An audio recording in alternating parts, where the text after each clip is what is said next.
Hello, so time for a little lesson on optimization problems, and these are the problems in calculus where you are really looking for the most efficient situation given many possibilities.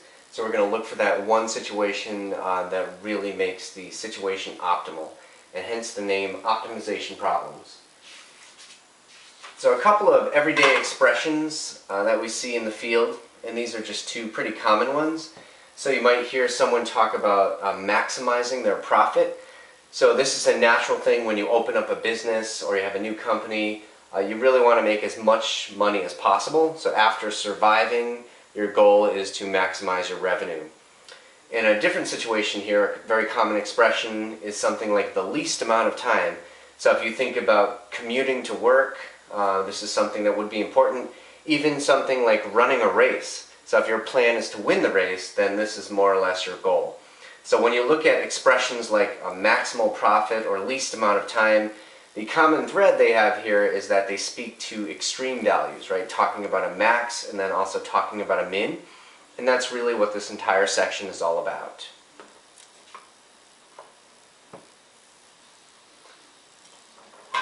Alright, so I'm going to go through one problem in great detail. And after we talk about the solution to this problem, what I will do is to provide just a rough set of guidelines, right? Some guidelines that you can follow when you're going through and solving these types of problems. So this problem here says a farmer has 2,400 feet of fence, and what he's trying to do is to build a rectangular fence, right, a rectangular field, and it only has 3 sides. So it says it borders a straight river. And so the question here is, what are the dimensions, right? So how should we build the rectangle so that the field that we make has the largest possible area? So this is one of those scenarios where if you have 2,400 feet of fence, what you're trying to do is to maximize your resources. So we're going to try to build the largest enclosure possible. So I want to show you guys first a couple of scenarios, right? So 2,400 feet of fence. There is literally an infinite number of ways that you can construct a rectangle with 3 sides. So here's one scenario here. Not really an efficient one, but we're going to take a look anyway. So you can imagine this is the river here, and we're going to take 2,400 feet of fence, use 2,200 across the top, and then 100 on the vertical, right? On this side and on that side. So that's 2,400 feet of fence, and the area here is 220,000 square feet. So a very different scenario here would be something like this one, right? So we could use 1,000 feet on each side, and that will leave us with 400. And notice the area here is almost double this one here, so 400,000 square feet.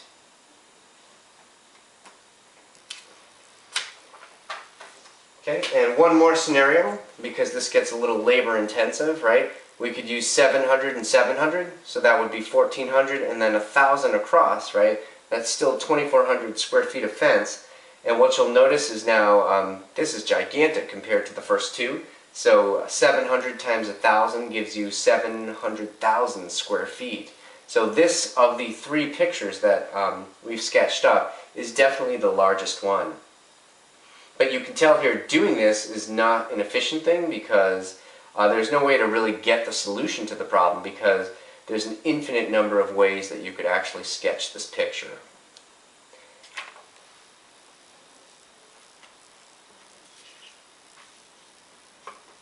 Alright, so what we'll try to do is to set up this problem and see if we can get the solution.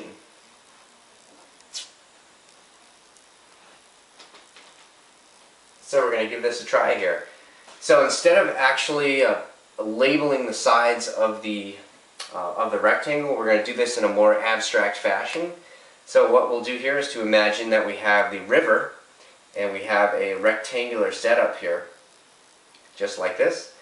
And so we're going to label this X on both sides, and then we can call this Y going across. So if we label these as X and Y, then the goal of the problem becomes finding the X and Y, right, that will optimize the area, right, give you the largest area possible. So the area here, if you multiply length times width, this is going to be XY. So we can just write this down. Area here is equal to X times Y. And so what we're trying to do is to make the largest area possible. So we're really trying to maximize A, right? We want to make that large. And so the one thing about this that is different is that if you look at the area function, it actually has two inputs, both an x and a y. So what we're going to try to do is to use the information we have in the problem, the 2,400 square feet, to make this expression have just one input, and then that way we can use the techniques that we've talked about in calculus. So if you think about 2,400 square feet, 2,400 feet, this would be x plus y plus x. So if you add these up, going up around, we would have 2,400 square feet. So we'll add those up.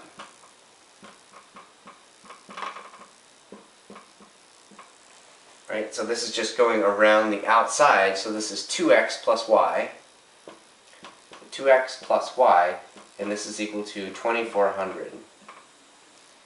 So you'll notice if you look at this equation, it is fairly simple to solve for either x or y. In fact, easier to solve for y. So we're going to write y equals 2,400, and then minus 2x. And then what we could do here, because this is an expression for y, is we have 2,400 minus 2x, and we can now insert this back in place of y. Right? So we can put it right there in that location. So we'll have area equals x times 2,400 minus 2x.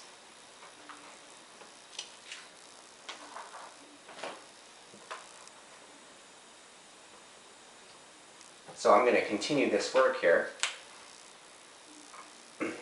So area is equal to x times y, right? And we have y here. So 2,400 minus 2x. So this is a standard type of function here where we just have one input and we have area expressed just in terms of x. So we could write it this way: area is a function of x. And this is equal to 2,400x. And then minus, distribute the x, 2x squared. So this is an important part of the mathematical modeling process, right? Where we're trying to optimize a function and we have some constraint in the problem. And if you use this information here, then you get a standard looking function. So this looks like f of x equals some function of x.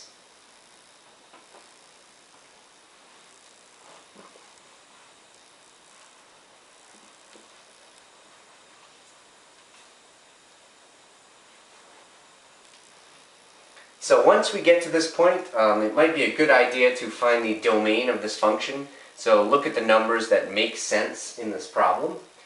So if you look at x as being your independent variable, right? X has to be a positive number because it represents a length.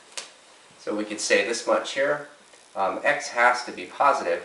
But you can also see that x has a ceiling because we have 2,400 feet of fence. So if x is 1,200, and you use it twice, then there's nothing else left for the y. So x here has to be less than 1,200 feet. So this in some sense will give you the domain of this function. It tells you x has to be positive and it has to be shy of 1,200 feet. So once you have that information, then if you want to maximize the area, we do the standard stuff of finding the derivative of this function, find the critical number, right, and then optimize the function.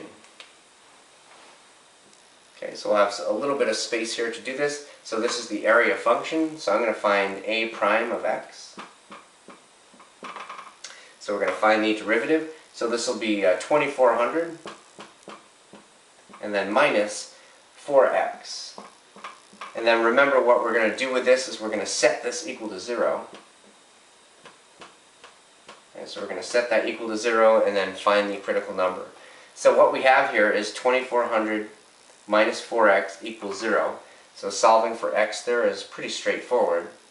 So x here will be 600 feet, and this will be your critical x, right, the critical number. So this is the number that we're going to test, right? We're going to test the sign of a prime and see if this is going to lead to a max.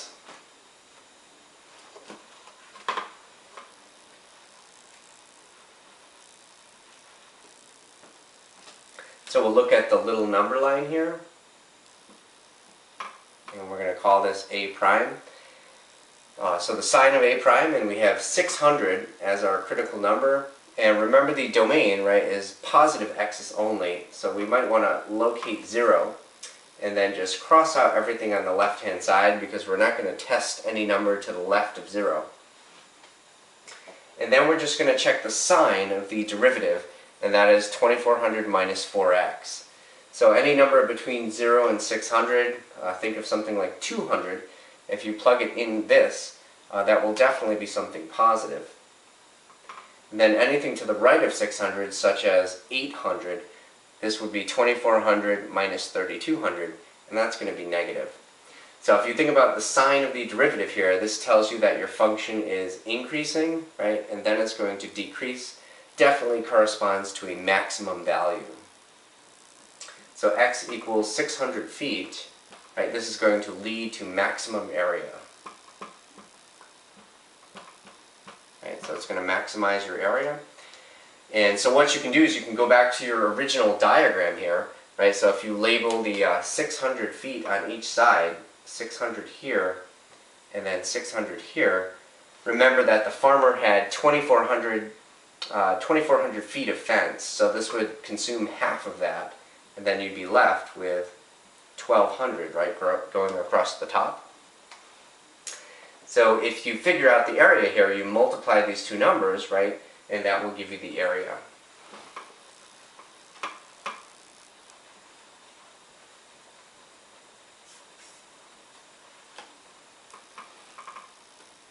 So when we try to summarize here, so the dimensions of the fence that would work out here, it appears 600 feet by 1,200 feet. And so notice if that's done correctly, that is going to give you 2,400 feet altogether. And then the maximal area, right, when you multiply these two numbers, is 720,000 square feet. So this is the optimal scenario that the farmer can use if he decides to make a three-sided enclosure using that 2,400 feet of fence. So something that's interesting to look at is if you look at one of our earlier pictures, this situation here is awfully close to being optimal because you could tell we have 700 on each side and 1,000 across, and so the area here was 700,000 square feet, falls just short of this. But the power of the calculus is that if you set up this problem one time and then you find the critical number and you solve the problem, then out comes the optimal solution. Right, so this would be the answer to the problem. So one last thing to talk about is most of these problems, if you're lucky, you can use a set of guidelines. Right, so you can follow some guidelines here that will apply in many of these situations, not all of them. So I'll just go through them quickly here. What you might want to do is to draw a picture and to pick your variables, identify what is known and what is unknown. So this is something that we did in this problem. In fact, when we were warming up, we drew a couple of pictures just to understand what the problem was all about. The second thing is to identify the objective function, and that is the function that you're trying to optimize. So in the farmer problem, that is the area function, because you're trying to make the area as large as possible. The third step would be to identify the constraint, right, or the condition that isn't going to change. And the constraint in this problem is the 2,400 feet of fence. So the fact that you have 2x plus y equals 2,400. So perhaps the most important part in the modeling process is step 4, and that is to use both the constraint and the objective function to express what you're trying to optimize in one variable. So this is when we took the area function and we expressed it only in terms of x. And then step 5, you would want to find the reasonable values that make sense in the function. So for this problem, we found that x had to be positive, and also x had to be less than 1,200 feet. And then the most important part, easier said than done, is to actually use the stuff that you know in calculus, right? So find the derivative of the function, and then optimize the function. So try to find the min or the max, whatever's important in the problem. Naturally, in this problem, it was the maximum. So use those techniques, and find the critical number and then test it and see if it solves the problem.